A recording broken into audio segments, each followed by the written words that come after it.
Good morning, everybody. Wow, look at this, man. 327 Windsor.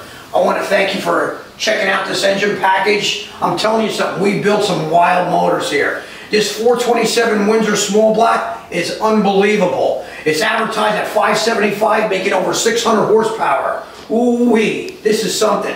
And you know what's really cool? Man, I can custom paint almost any engine to match your car. You give us a paint code, and man, bam, you got it.